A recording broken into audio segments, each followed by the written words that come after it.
வணக்கங்க. இன்றைக்கி நம்ம லன்ச் ரெசிபி என்னன்னு பார்க்கலாம். இன்றைக்கி நான் லெமன் ரைஸும் சுண்டல் குழம்பு வாழைக்காய் வறுவல் இது தான் ரெடி பண்ணியிருக்கேன் குழந்தைங்களுக்காக. மார்னிங் நம்ம இதுக்கு தேவையான பொருள் எல்லாத்தையுமே நான் ரெடி பண்ணி வச்சுட்டேங்க. இப்போ அடுப்பில் வாணலி வச்சுட்டு நம்ம தாளிப்பு வேலையை ஆரம்பிக்கலாங்க. வாணலியில் எண்ணெயை ஊற்றிட்டு நான் இப்போ ஃபஸ்ட்டு நான் வெங்காயம், தக்காளி, பூண்டு, சோம்பு இதெல்லாமே வதக்கி அரைச்சி சுண்டல் குழம்பு வைக்க போகிறேங்க. அதுக்காக நான் இப்போ வாணலியில் எண்ணெய் ஊற்றி சோம்பு, பூண்டு, சின்ன வெங்காயம், தக்காளி இது எல்லாத்தையும் நல்லா வதக்கிக்க போகிறேங்க. வதக்கிட்டு இதை அரைச்சி நம்ம எடுத்துக்க போகிறோங்க. குழம்புக்காக ரெடி பண்ணி இதை எடுத்துக்கணுங்க. இப்போ காலையில் வேகமாக வேலை செய்கிறதால இன்னொரு பர்னரில் அடுப்பு வச்சுட்டு நம்ம அதில் வாழைக்காவை தாளித்து விட்டுடலாங்க. குழம்புக்கு தேவையானது இந்த பக்கம் தாளித்து விட்டுட்டோன்னா அது பக்கம் கொதிச்சுட்டு இருக்கோங்க. எண்ணெய் ஊற்றிட்டு கடுகு, வெந்தயம், கருவேப்பிலை, சின்ன வெங்காயத்தை கொஞ்சம் பொடியாக நறுக்கி வச்சுருக்கேங்க தாளிப்புக்காக. அதையும் வதக்கிட்டு சுண்டலை நல்லா குக்கரில் 6-7 விசில் விட்டு நல்லா வேக வச்சுருக்கேங்க.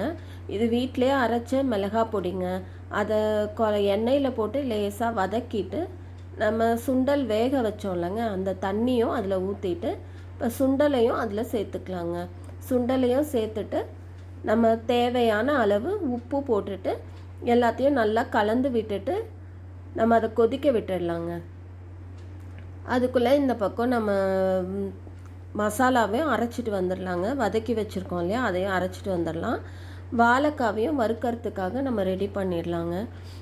வாணலியில் எண்ணெய் ஊற்றிட்டு பூண்டு நல்லா நான் தட்டி வச்சுருக்கேங்க. தோலோடு தட்டி வச்சுருக்கேன்.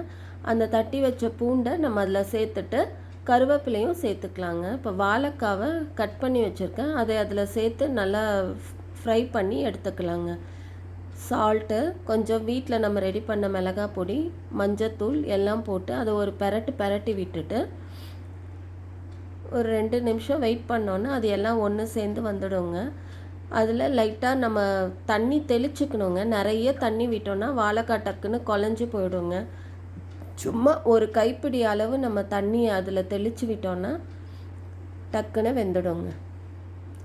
இப்போ குழம்பு இந்த பக்கம் நம்மளுக்கு நல்லா கொதித்து வந்துடுச்சுங்க. மிளகாய் பொடி வாடை எல்லாம் போயிட்டு இதில் நம்ம அந்த வெங்காயம், தக்காளி, சோம்பு, பூண்டு எல்லாம் அரைச்சி வச்சுருக்கோம் இல்லைங்க, அதை நல்லா அரைச்சி இந்த குழம்புல சேர்த்துட்டு தேவையான அளவு தண்ணி விட்டுக்கலாங்க. திக்காக வேணும்னா திக்காக வச்சுக்கலாங்க.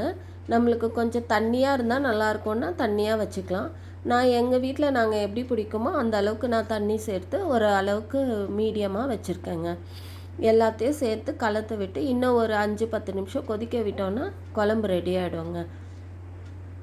உப்பு போட்டு கலக்கி விட்டாச்சுங்க. இப்போது வாழைக்காய் இந்த பக்கம் வறுத்துட்ருக்கோங்க. அதுவும் ரெடி ஆகிடுச்சு நம்மளுக்கு. குழம்பும் இந்த பக்கம் நல்லா கொதிச்சிருச்சு பாருங்கள். எண்ணெய் பிரிஞ்சு வர ஆரம்பிக்குது. வாழைக்காவும் நல்லா கிறிஸ்பியாக இந்த பக்கம் வறுத்தாச்சுங்க.